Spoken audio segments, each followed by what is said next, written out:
Hello and welcome today to Live 5 Sport Radio, where I'm sat here with Kai Osborne-Adams, who is going to talk about the increasingly common aggressive behaviours in sport seen on TV. So Kai, take it away. Almost every sport has some kind of aggression involved in the nature of the game, whether that be a bad tackle in football or punching your opponent in the face in boxing. If you had to pick out rugby and football, what would you say is more aggressive? Rugby, of course. Why is that? Because all of the heavy contact made when tackling, and the sport is full of big, scary men who charge at each other to score. Yes, well, rugby is a sport with more contact. However, it is not actually called aggression. What is it then? It's called assertion. Assertive behaviour is what people mistake aggression for. In rugby, the sole purpose of tackling someone is to regain possession and score tries. In other words, it's goal-driven. Assertive behaviour in sports will only consist of force that is within the rules. So in rugby, you're allowed to run into someone and tackle them to the floor. However, you're not allowed to tackle someone above the neck as it's too dangerous. If you were to drop tackle someone in rugby, for example, or do something you know is going to harm another player, that would be aggression, as you have a goal to hurt the player. Oh wow, that's interesting, as I've always thought that rugby is a very aggressive game.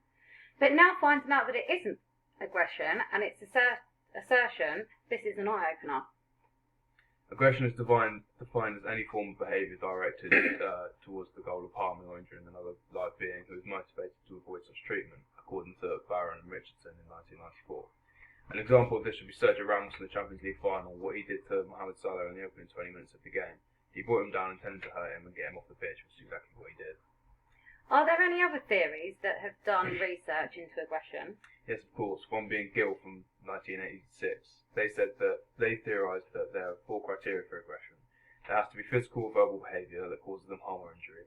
It has to be directed at another being, and it has to be intentional. So, for example, if you to accidentally hurt your position in a hefty tackle in football, that would not be aggression. Kicking a goalpost or floor would not be aggression.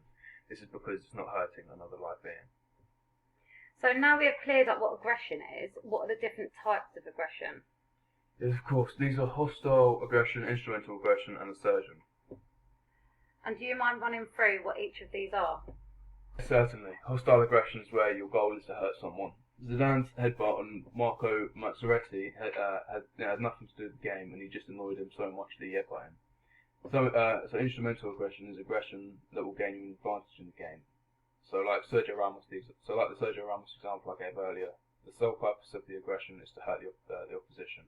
This would be used to gain an advantage in the match. So Ramos did it to get Salah out of the game, and he doesn't have to worry about getting out sprinted and worry about conceding for the next 70 minutes. Finally, assertion, which is already what I've spoken about, is the thing commonly mistaken for aggression.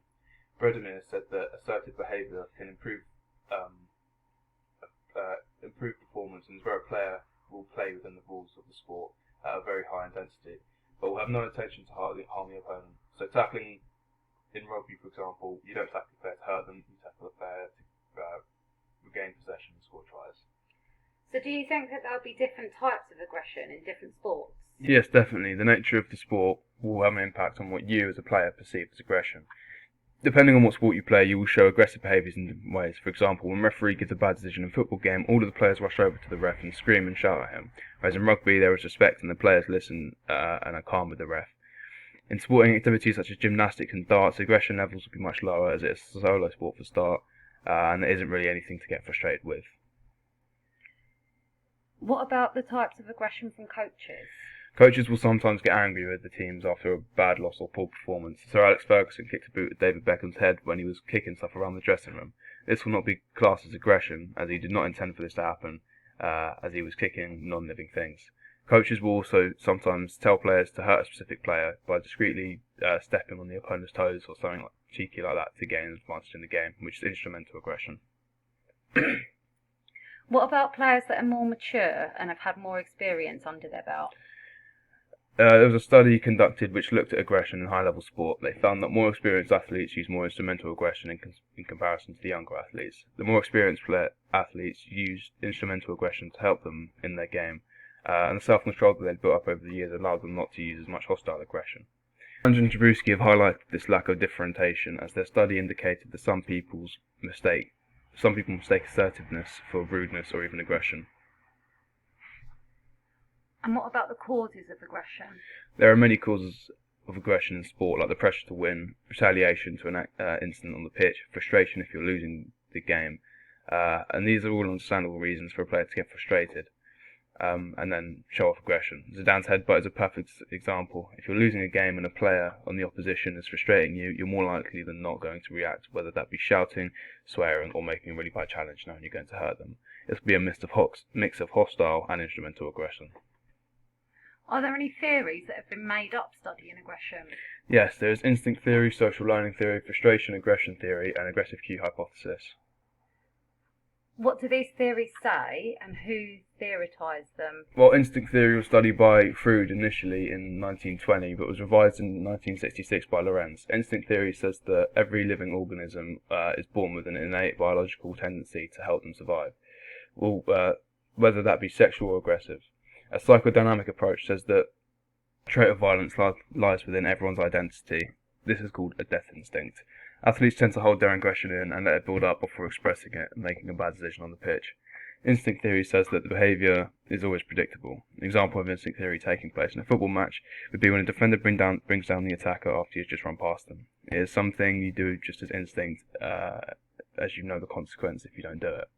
Social learning theory taken place by Bandura in 1966 says that old behaviour is learned through experiences and encounters that they have. He says that aggression becomes an accepted mode of behaviour if reinforced and is more likely to be reproduced if it is part of the social and cultural norm. So, for example, this would be at a football match. If you grow up going to football matches and see the aggression and violence, you will know from then on it's acceptable to be violent and aggressive at football matches. However, not everyone copies all behaviour they see and exposed to. They can also copy good behaviour if they see that the way they're acting is getting a bad reception. They won't do it again. Frustration aggression learning hypothesis studied by Dollard in 1939 states that aggression occurs because frustration arises due to goal blockage. The theory says that every time a player becomes frustrated, there will always be aggression.